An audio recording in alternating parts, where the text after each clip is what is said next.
kaspero. Panibagong araw, panibagong adventure tayo. Mag-spear fishing ulit tayo ngayon. At day spear fishing tayo. Medyo malakas yung alon at hangin sa laot mga kaspero. Pero sa tabi, ayan, kitang-kita nyo naman, kalmang-kalma. Dalawa kami ni Master Rick yung sisisit. Si Master Danny pa rin yung bantay. Yan. Yan yung lagayan natin ng isda. After natin mag-reload at makapag-warm up, dumiretso agad ako dito sa laot at ito yung nagpakita sa atin mga kaspero, isang malaking kingmak or tanigi.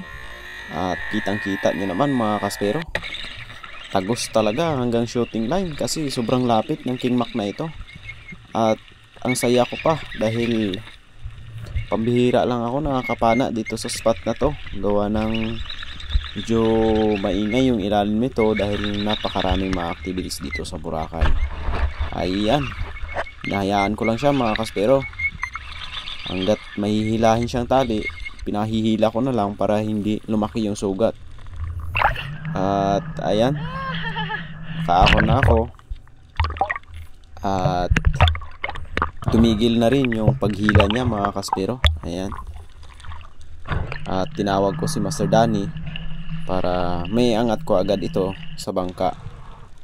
At nung hinihila ko na ito mga kaspero, tagos talaga yung shooting line natin doon sa tiyan niya. At sa hindi inaasahang pangyayari, hindi ko na malayan, nung inangat ko na sa bangka yung kingmak natin, yung natirang shooting line pala natin na nakarugtong doon sa dulo ng shaft, pumasok pala doon sa bibig ng kingmak. Dahil sa sobrang talas ng ngipin ng king mackerel, putol agad yung shooting line natin nang hindi ko alam. Medyo may kalaliman kasi itong spot na to, gawa ng nagluhan tayo. At yun yung nangyari. Pagkasabit sa ngipin ng kingmak na ito, naputol at nahulog. Hindi ko na malayan kung saan banda nahulog dahil tinangay na tayo ng kingmak na to sa laot. Siguro nasa 30 to 35 meters yung pinaghulugan ng shaft natin, dahil matagal kong hinanap yung shaft natin na makita lang, dahil meron ding kamahalan yung shaft na yun mga kaspero. Sayang talaga dahil ilang beses ko pa lang nagamit yun, pang-anim pa lang siguro or 7 beses pa lang natin.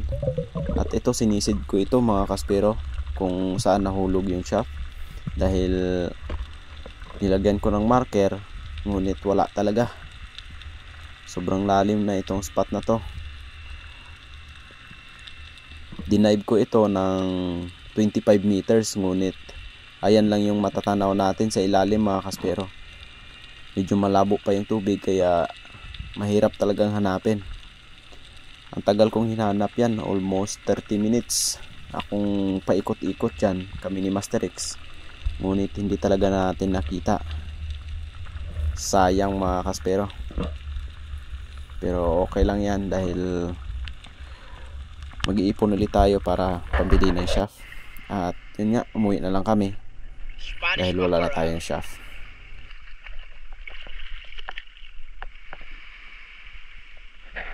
Ito na tayo sa tabi mga kaspero. Yun yung napana natin na kingmak. At meron din napana si Master X na yan, sweet lips at saka mga surgeon. Estimated nito nasa 5 kilo mahigit.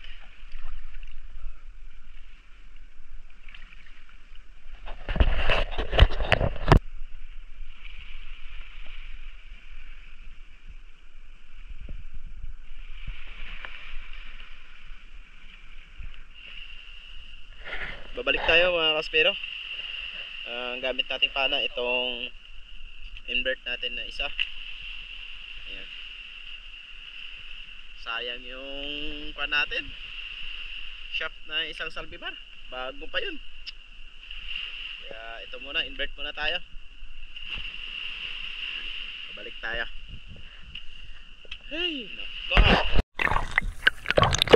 Sa pagbabalik natin mga kaspero, reload muna tayo ng pana. Agad na sumisid ako dito sa 10 meters muna. At itatry natin yung invert natin ulit. So mag-practice muna tayo sa good size na isda, kung ano yung makikita natin sa ilalim, kung makakatama pa tayo.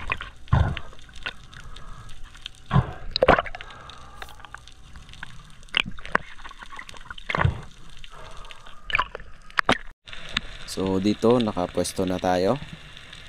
At ayan, titingnan natin kung ano yung dumaan.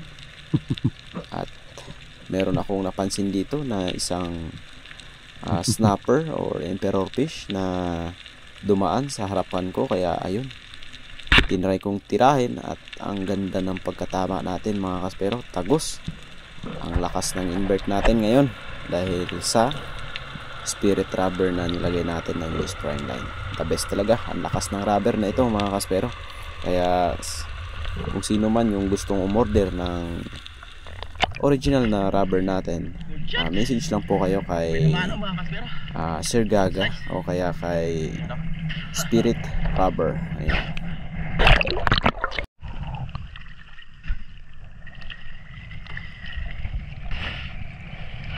May pinamano ron.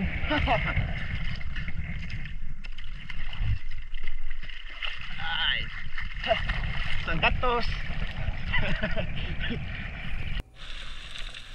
Ikalawang sisid natin, meron agad akong napansin habang pababa ako na isang pakol o trigger fish mga kaspero.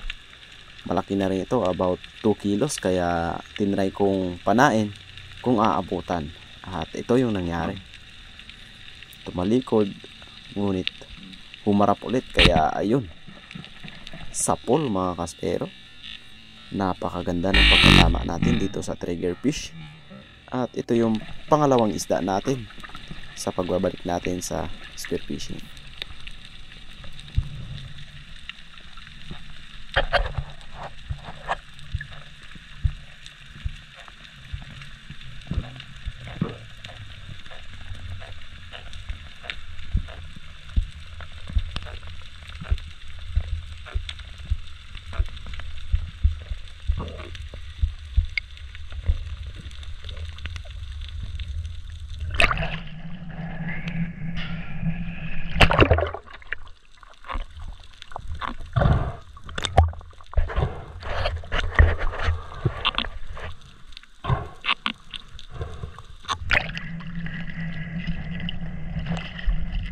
Pakol mga kaspero.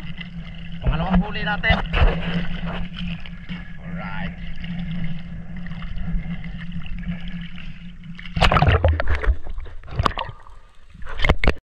Sa time na to, late na natin na open yung cam natin, gawa ng surprise rin dumaan yung isang rabbit fish na ito.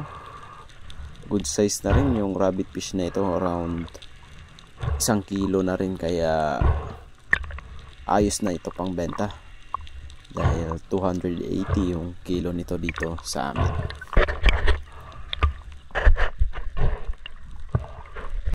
Pinabaan ko itong bato na ito mga kaspero dahil dito ako nakakapana dati ng mga lapu-lapu at Maurice perch. At pagbaba ko, meron akong napansin na maraming sorghum or labahita. At good size na rin ito dahil yung bawat isa nito umaabot na ng 6 grams hanggang 7 grams. Kaya hindi na ako nagdalawang isip na pumana dahil sa matumal din yung isda ngayon dito sa spot natin. At ito lang talaga yung nagpapakita hanggang sa maghapon nating paninisid. Kaya ayun, tinira ko na. At buti na lang, tinamaan pa rin mga kaspero. Ayun, goods na, meron na tayong labahita sa araw na ito.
Dahil sa dami nila, binalikan ko ulit mga kaspero para kahit pa isa-isa lang, makakahuli pa rin tayo. Ayan, nag-drop lang tayo ng 20 meters at nandyan na sila sa ilalim, kaya drop shot tayo mga kaspero. Ayan, kung napapansin nyo, yung bato na yan mga kaspero, yung malaki sa ilalim, 25 meters yan. Kaya yung mga sumisisid ng malalalim, napaka basic lang sa inyo yan mga kaspero. So hindi ako sumasagad sa ilalim, gawa ng malamig yung tubig at medyo hindi pa kaya ng katawan natin dahil wala tayo sa kondisyon. Kaya dyan lang tayo sa mababaw dahil yung isda umaangat naman mga kaspero.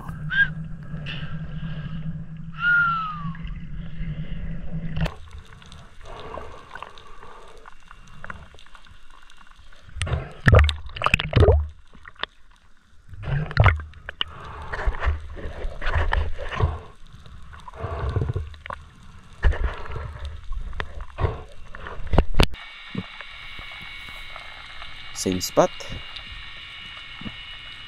At meron akong napansin dito na dalawang malaking isda mga kaspero, kaya pala ang ingay sa ilalim.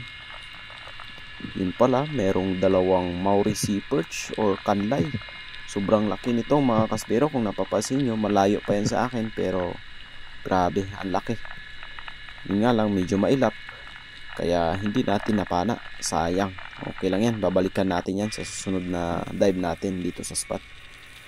At binabaan kong muli yung mga surgeon fish or labahita para pumana ulit tayo kahit isang piraso. Pagkababa ko dito sa ilalim, nandyan ulit sila at ang dami nila mga kaspero, kaya pipili tayo ng mas malaki. Ayun, malaki mga kaspero yung tinututukan ko, ngunit merong lumabas na mas malaki. Ayun, kaya ayun yung pinili ko mga kaspero, dahil itong isa na to, umabot ito ng 9 grams. Sulit na rin yung mga huli natin ngayong hapon, kahit maliliit lang, okay na rin yan mga kaspero.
At ito na naman mga kaspero, sobrang laki ng coral trout na ito.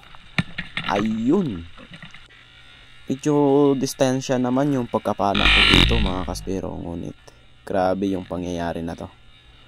Isang Salvimar shaft na naman yung naputol. Double flapper din itong Salvimar ko mga kaspero, na nakalagay dito sa invert natin. Siguro bumaon sa bato yung dulo ng shaft natin at yung isda lumiko. At malakas kasi itong coral trout na ito mga kaspero, at hindi ko pa napansin yan na putol na pala yung dulo ng shaft natin. Sayang, dalawang original na shaft natin naputol mga kaspero. Yung isa naputol yung shooting line, kaya nahulog. Ito naman naputol yung dulo, yung flapper, yung dalawang flapper talaga mga kaspero naputol.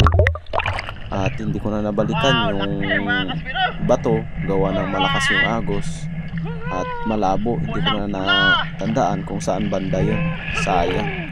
Kaya yung mangyayari nito, dudugtungan ko lang ito mga kaspero at wiwildingin para meron tayong magamit na shaft. At pagdating nga dito sa tabi, meron mga foreigner na gustong bumili ng lapu-lapu. Sa market, umaabot yan ng 800 to 900 ang kilo mga kaspero. Eto sa'yo, lalagyan kita ng pichay. Yari ka ngayong King Mac ha. Pichay katapat mo.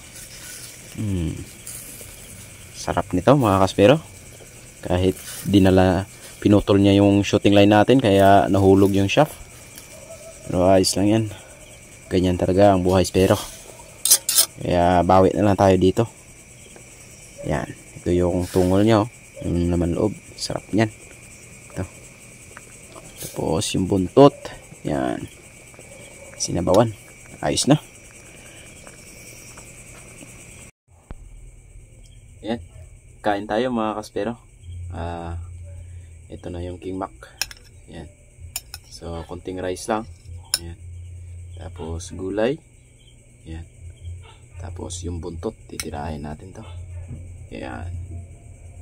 Sarap nito mga kaspero. Tapos higop na sabaw na mainit. Ayan.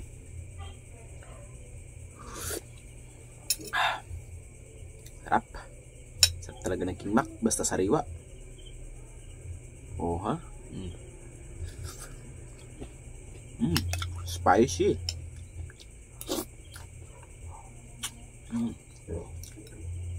Panalo.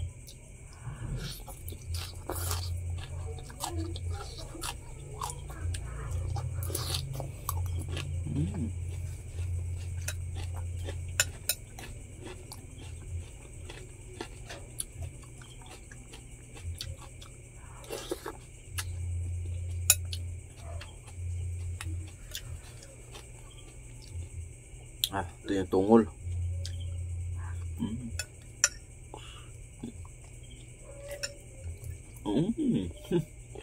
Sarap.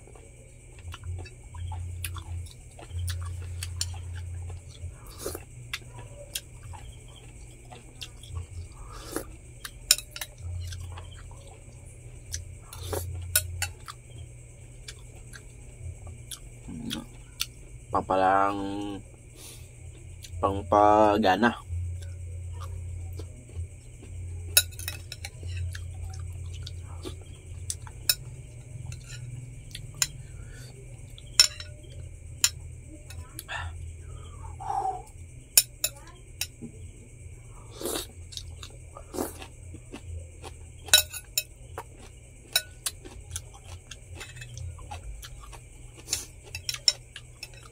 Yung atay mga kaspero.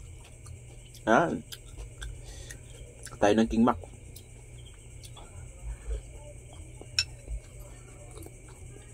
Sarap.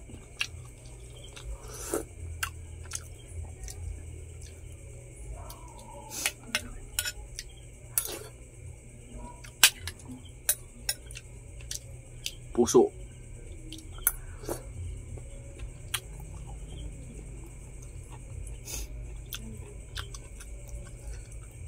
Habang kumakain tayo mga kaspero, shoutout tayo. Shoutout kay Joel Ranas, Rapi Bantilan, Jose Tabuena Senior, and Tabuena Family. Shoutout po sa inyo. Maraming salamat sa panonood na aking mga video. At kay Pia Sotaridona, ayan, ang Kubay Malay, ayan. Si Sarah Bling, shoutout. Kay Jomar Ebora ng Oriental Mindoro, shoutout din. Kay Jason Abadenas ng Samal Island, shoutout. And then kay Joseph Agdon, ayan, shoutout kay Joseph Agdon na hunter ng King Mac. And then kay Batang Samar. At hanggang dito lang ang ating video mga kaspero. Maraming salamat sa walang sawang pagsuporta. God bless.